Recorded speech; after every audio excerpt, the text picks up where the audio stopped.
Now the Lord had said unto Abram. That's interesting phrase. Now the Lord had said. Because when we read a book of the Bible, one thing we always have to remember is what the Lord had said. The author, the penman. Who is writing this book? Penning it. Who is doing that? Moses. That's exactly right. So you always have to keep that in the back of your mind when you are reading Genesis. Moses is the penman. He's not an eyewitness to these things. The Holy Spirit is inspiring him to say these, that is, to write these things down in this book. So it's perfection because the Holy Spirit is giving it to him. But he is also writing it from his perspective. So he is writing it as though, obviously, these things have already occurred. Now the Lord had said unto Abram, well, what did he say?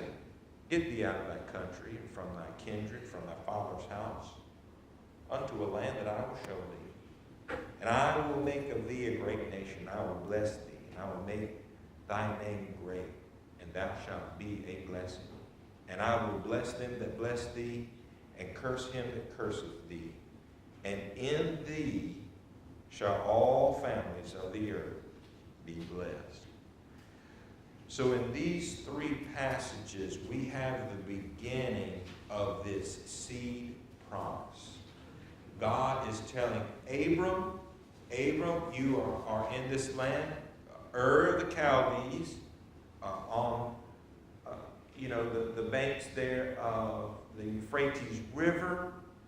As the Euphrates River is about to link up with the Tigris and then empty into the Persian Gulf.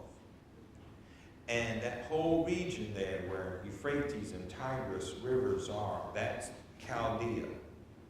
And so Abram is a notable individual in this region. But he is one who, much like Noah, he is one who believes in God.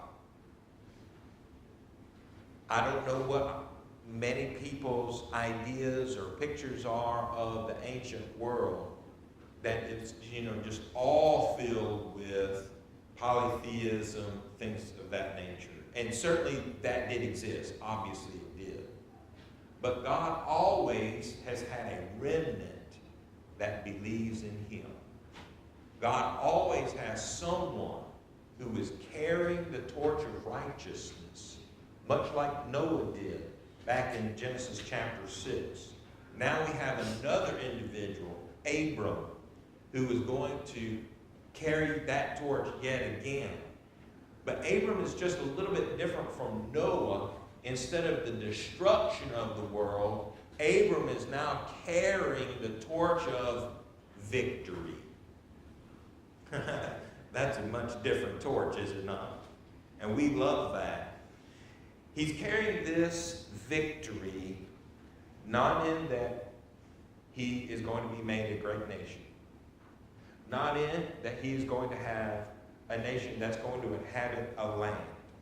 Not in that he himself is going to be an example and a blessing to others. But he is going to be a blessing in that all families of the earth are going to be blessed through his seed, as God is looking forward to sending his son into the earth. So these things are happening. Abraham it came about 400 years after the flood. And so it really is not that long. As a matter of fact, it is a possibility with Noah's lifetime that he at least he at least was alive when Abraham's father Terah was alive, if not Abram himself. Now, did they know each other? Probably not. But that's how long Noah lived after the flood. So it's kind of close into this area, all right? Be Abraham here. He was 75 years old. Of course, when we are first introduced to him, his original name, Abram, he really wasn't known until Abraham, until the Lord changed his name. He would be the father of many nations. Abram was what Terah called him. And so Terah was his father. And he had two brothers, Haran and Nahor, and he was also the uncle of Lot, whom he cared for when Haran died, or Haran, if you want to also say that as well. He was known as God's friend, James 2:21. Abram was one who was righteous. He did what God said to do. Now, that's interesting, is it not? Because what law does he live under? The patriarchal, that's exactly right. And so God gives his law to whom in the patriarchal age? The patriarchs, right? To the fathers. He gives his law to the righteous men who are going to lead their families. And, so, Abram was that righteous individual through whom God then gave his law. You cannot be righteous without there being a law. That's not a thing. In order for you to be righteous, all that means is you choose to do the right thing. Well, then there has to be a choice between doing the right thing and the wrong thing. And the only reason that we know that there is a right thing to do is because there is a law that says, hey, this is right, this is wrong. And so now I have to make a choice as to which one I'm going to do. Abram was given God's word and chose then to do that which was right. And because he did that, he is known as the friend of God. Guess what about all those who are righteous? They are known as the friends of God. That's how you become a friend of God. You do as he asks you to do. And then you too can be known as a friend of God. Yes, sir? Brian, you bring up a really good point. Do you think that the wrong thing for Abraham at that time was because Joshua 24 talks about Terah, who's on the other side of the flood, I believe, right, was worshiping idols. Was Abraham growing up in a house that was worshiping idols and he did not partake? What's the scriptures not that clear? Yeah, the scriptures are not quite that clear about that. And that is so interesting that, he grew up in a house where certainly there was idol worship, and yet he did not ascribe to that. So, was it through his mother that he knew the Lord? There was some influence there that he paid attention to, and then God then saw him as his patriarch and then started to give him the law. But it wasn't the other way around. That we can be assured of. That is this, that God said, well, I'm going to choose this polytheist here, this idol worshiper, as my vessel to do that which is right. No, that's not how that works. God always chooses those who choose him first to work through in that way. So that is a good point. And from our own lives, we know that we have family members, do we not, who are not obeying the Lord. And yet we are. And so it's that individual choice all the time. Same thing in the ancient world. Each person still had their own choice to follow the God of heaven. He was able to be known.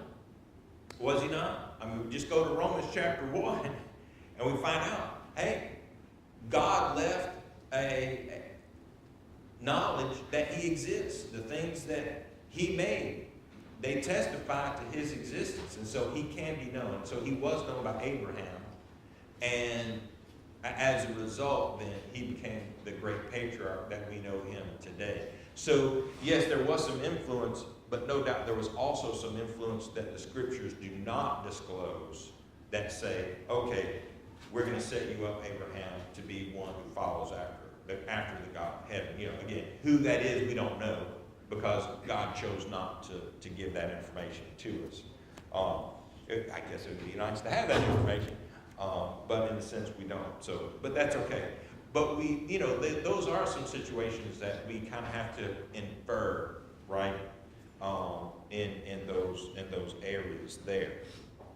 Excellent. I appreciate you bringing that out. All right. From Genesis chapter 12 and Hebrews chapter 11. Let's, instead of reading all of Genesis chapter 12 now, let's just start with the Hebrews chapter 11 passage, and beginning with verse 8.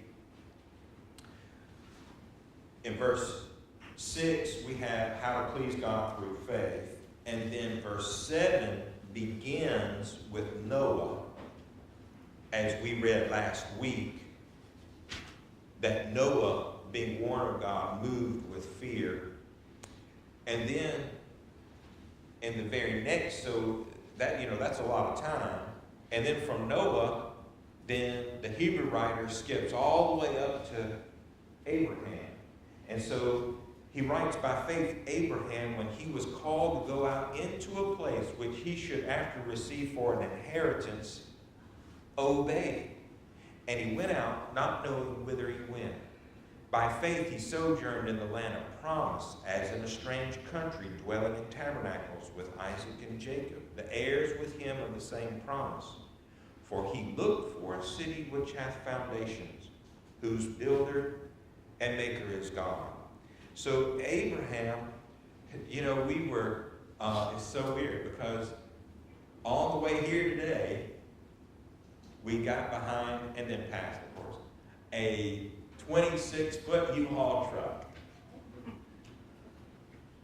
And Jennifer said, I'm so glad that's not us.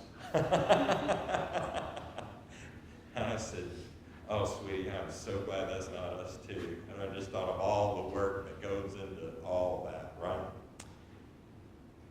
But what did we know when we saw that truck? What did we know?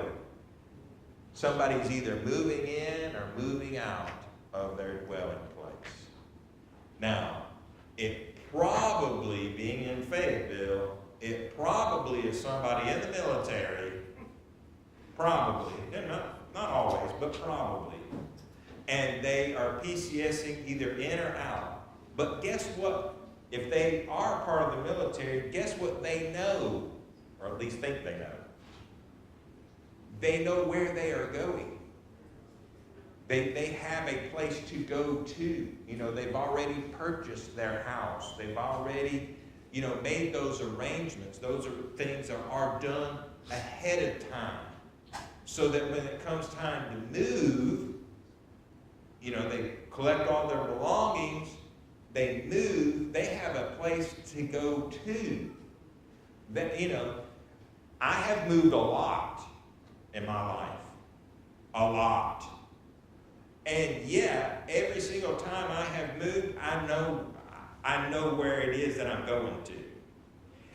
Now, I might have known it was a temporary situation that I'm going into, but you know what I'm not going to do as the man of my house? I am not going to leave a place and not have knowledge of where my wife and my children are going to lay their heads at night. I'm not going to do that. That's not happening. You see what I'm saying? And all of us as men, we understand that. And ladies, I hope you appreciate that. That's part of our responsibility. As husbands, as men, we understand that, it might be okay for me to spend a night in a car. It's not okay for my whole family to do that. That's just not okay. Not going to do it. And yet, what do we find here in Hebrews 11:8? God told Abram to leave, and he didn't know where he was going. Now that, matter of fact, is quite the opposite.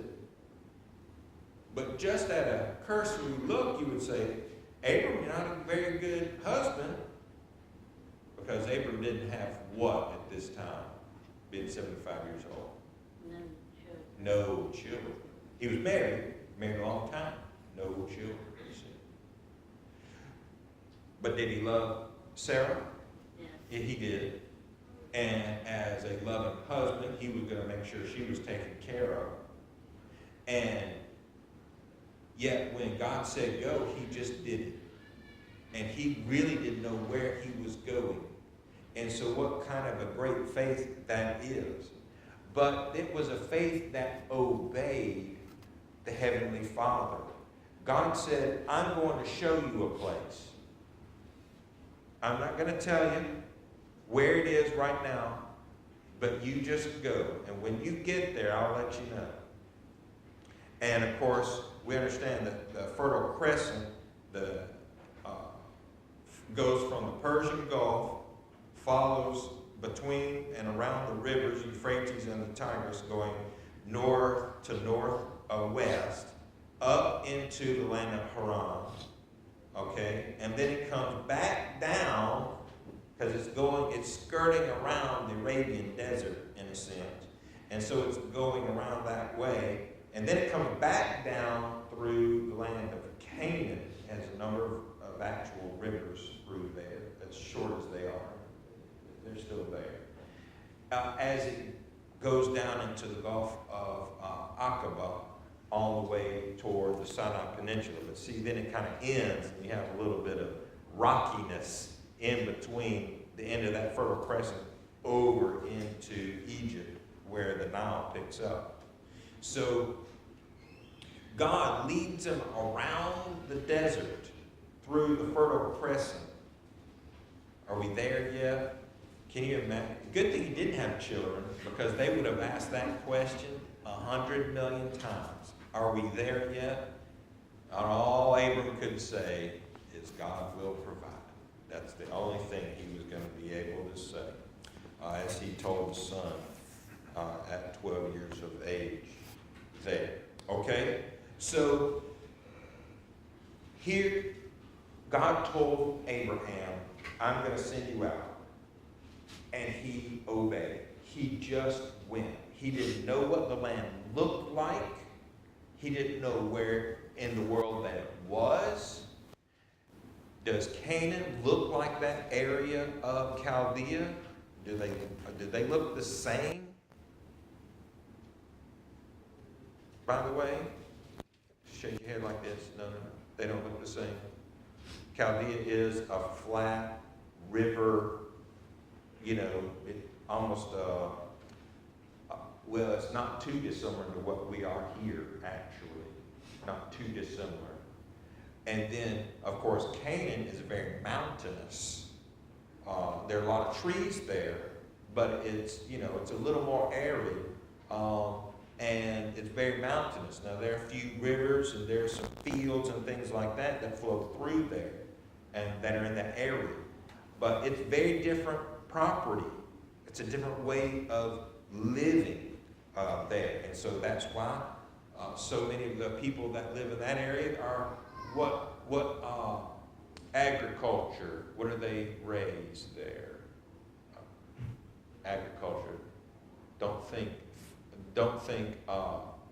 vegetables, think animals. What do they raise? Sheep. That's exactly right. Sheep. There are some cattle on the east side in the land that's called Bashan. Okay, there's some cattle there, but most of that area is sheep. And of course, who's the famous shepherd? The king shepherd. David, yeah, the king shepherd. And so they raise a lot of sheep in that area. Not a whole lot of sheep in the area of Chaldea. There's some, I imagine, but not a whole lot more in the land of Canaan.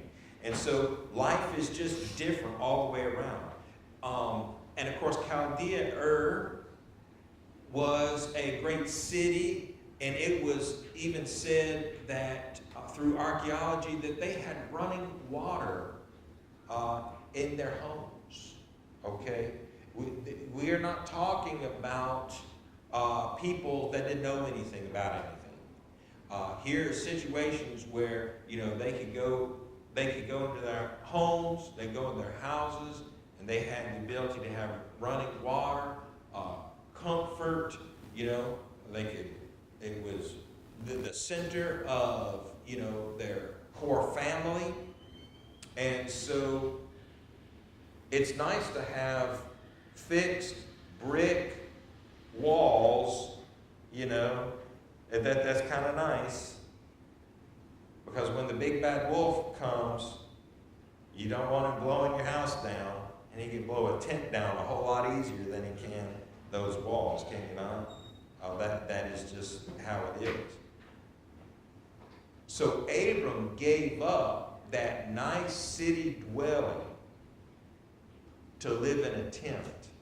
And not only him, but who else lived in tents their whole lives? Who else? Who else is in this passage? Verse 9. Who else is in the passage that dwelt in tents? There's John. Isaac and Jacob. So Abram's children, and grandchildren, all of them are going to be living in tents their whole lives. That's a lot of faith. As a matter of fact, about how long is it going to be from Abraham until his descendants actually start dwelling in actual houses of their own? Anybody know? You're looking at about at least 215 to 250 years. That's a long time. That's a long time.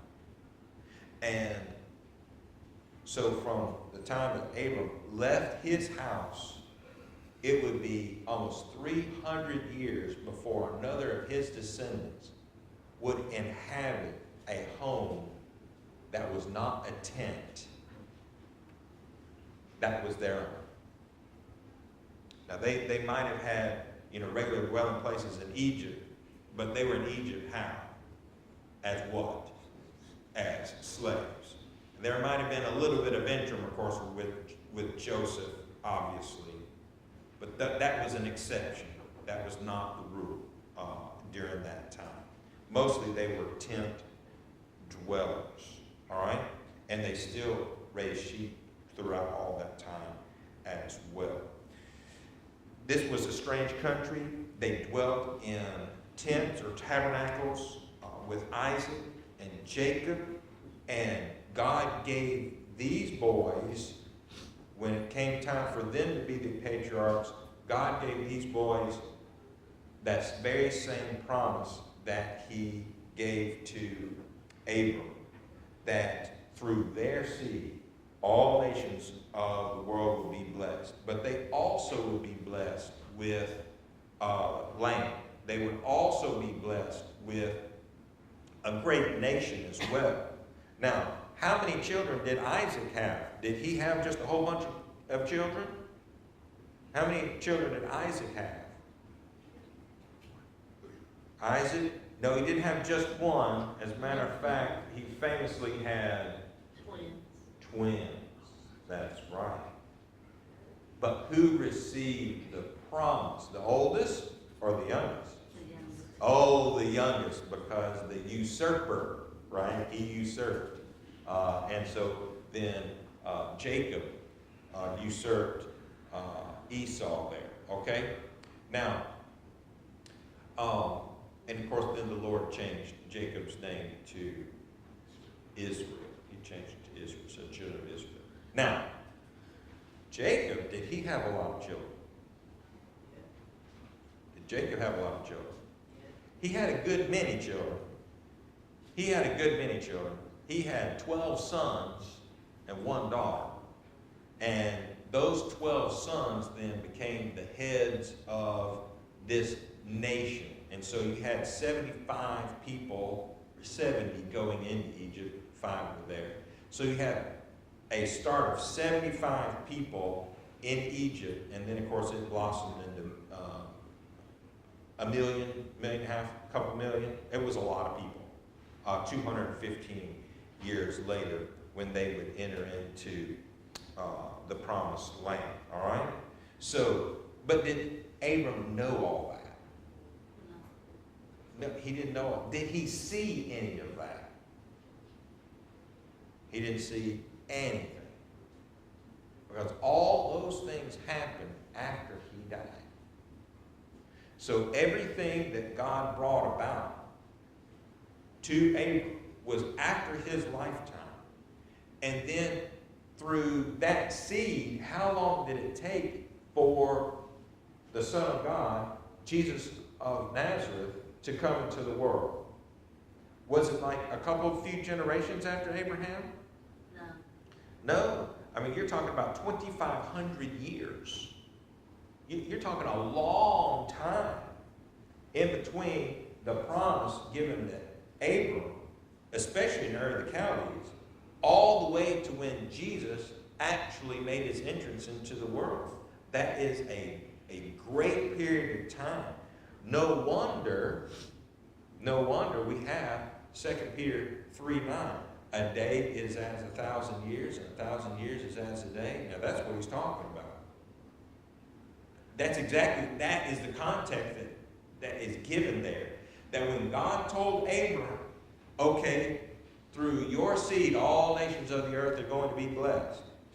And 2,500 years later, could God make good on that promise? He most certainly could. As though it was the day that he made the promise to Abram. All right, other thoughts, questions, ideas about, specifically about Hebrews 11, 8 through 10 here, but anything concerning Genesis 12 or this chapter here.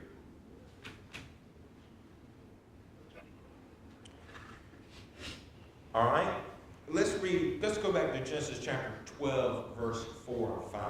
Verse 4 and 5.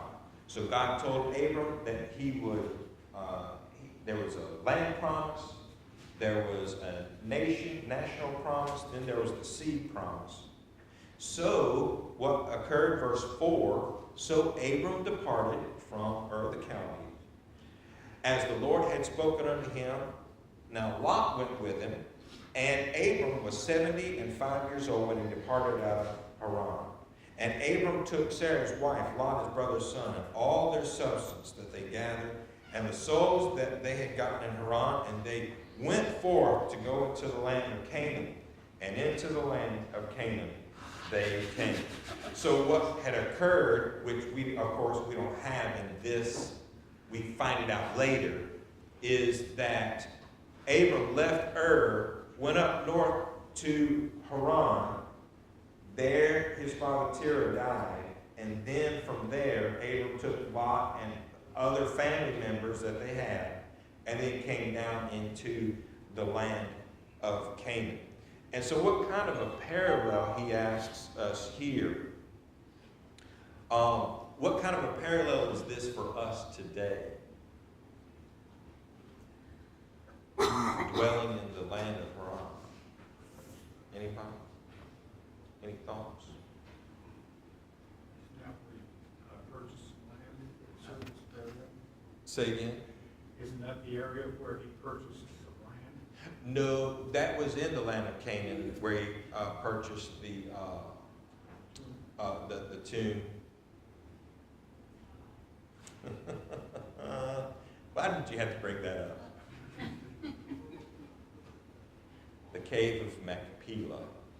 Thank you very much. The cave of Machpelah, that's what he bought from the sons of Heth there to bury Sarah. That's right. Yes? Would this be a parallel of us dwelling in this land as we look for a heavenly land, of course, heaven? But would that be the parallel, just us living in this world as we're heading to another world? That's exactly right. And so that situation, and it's the same situation as the children of Israel leaving Egypt to go to actually finally dwell in Canaan as well. It's the same situation. But in one sense, they had already been to Canaan. In this sense, Abram doesn't even know where it is. You know, I don't even know if he had ever heard of the land of Canaan. I mean, it's possible. It's actually even probable. But we don't know that. But God didn't tell him. So that land is foggy. All he knows is that it's there. That's all that he knows. Well, he travels and to this place, and he kind of gets comfortable here. And, you know, life happens. His father passes away. He has other family members kind of, you know, come on board, if you will. So a lot of life is happening. And then it was time for him to actually go finally get to Canaan. And so that's what we are doing. We're born in one place. But we, as we have already mentioned, we quickly leave that place to go other places. Other places that we never even dreamed that when we started we would ever get to. But that is still this life, Haran. This life is still not our goal. Our goal is that place. We know it's there because we have a promise that it's there, but we just haven't been there yet. But that is actually our ultimate goal. And then there's going to be a time where we get there. And it's going to be the place that is just suited for us. And that ultimately is the parallel. Absolutely. Okay? Excellent. All right, let's see how much time we got. Oh, we got a little time. That's good. Under what circumstances, then, would the average Christian leave home and move to a spiritually barren land? Well, the Army tells you to do it. We could say that's a circumstance. Should we encourage the concept of seeking jobs in mission areas in order to help reach the lost? Now, that's an interesting idea there as well. All right? Peanut Gallery, go ahead. Any thoughts or questions about that? I'll kick it off. When people ask me, oh, should I take this job? My first question is, what is the church situation there where you were about? If you were considering moving, what is the church situation? That's your number one consideration. Not what's your job going to be, you know, nothing physical. What is the spiritual situation? Now, having said that, it could be that you're moving someplace. I'm going to give you an example here in a second. It could be that you are moving someplace that you know is spiritually deficient. However, you ultimately are not moving there for your job, but you are moving there to further the kingdom of God. Now, that's a different mindset, is it not? I know the bell's rung, but I want to give you an example of the power of that kind of thinking. Back in 1980-ish? Okay, it's 80-something. I'm going to say 84, 85. I wasn't there, I don't know. But I do know in the mid-80s, Don Wagner had just graduated from Vanderbilt University with a degree in chemical engineering. And he knew that this particular degree was going to help him further the cause of Christ. Well, Don and Judy got an opportunity with this chemical engineering degree to move to Indonesia. And there was a fertilizer plant in Palembang, Sumatra. I know you know where all these places are I'm talking about. And so Don accepted the work. Do you know how many congregations of the Lord's people are in Palembang, Sumatra? You don't even know where that is. That's all right. There's zero. There are none. But they didn't go there for the job. That is for him to help them with their chemical formulations of fertilizer. Piti Pusri. That's not why he went there. He went there to proclaim the gospel of Jesus Christ. And that's what they did. Judy would take out ads in the local paper. That's when they had newspapers and people actually read them, even in Indonesia. And would you like to learn English? And there was a man there that his dad gave him a Bible. He said, I found this. I know you like books. Here's this book. It's a Bible. And so he took this Bible. He said, I really can't, it's in English. I can't really read it. And so he saw that this lady, Judy Wagner, was teaching English using the Bible. So he goes and starts learning English with Judy Wagner. He starts to talk to Don. And lo and behold, he obeys the gospel. In Palembang, Sumatra, Indonesia. You say, Byron, what in the world does this have to do with anything? See, that's the thing, is that you and I cannot come up with how the gospel goes. But that young man who received that Bible and needed to learn English to read it is now the director of the school that has been in existence since 1988, Alex Daniel.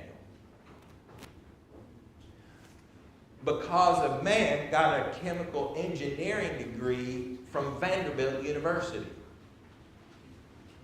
Do you know how many congregations of the Lord's people are in Indonesia now? Hundreds. Hundreds. Because someone decided, and it's Chad's fault I'm going on, because someone decided that it wasn't a job they were moving to the other side of the planet for, but they were moving with the intent on proclaiming the gospel of Christ. So it's possible. Now, I don't tell a lot of people to do that, by the way, and it takes certain individuals to be able to do that. Not everybody can do that. Most people, they come and ask me, well, what about the job situation? What about your spiritual well-being? That's the very first thing you have to take care of. And so that's what I'm going to leave you with there. Don and Judy Wagner, they're passed on now. But God bless them for the great work that they did in Indonesia. And they're the main reason why we're able to go and do the work that we do there because of them. All right, I'm going to be quiet now. I've gone way over. Then, as I already said, it's Chad's fault. Hey, Jonathan's here. That's good. We'll see what happens. Love you, brother. We're going to take a break. Top of the hour. Come back.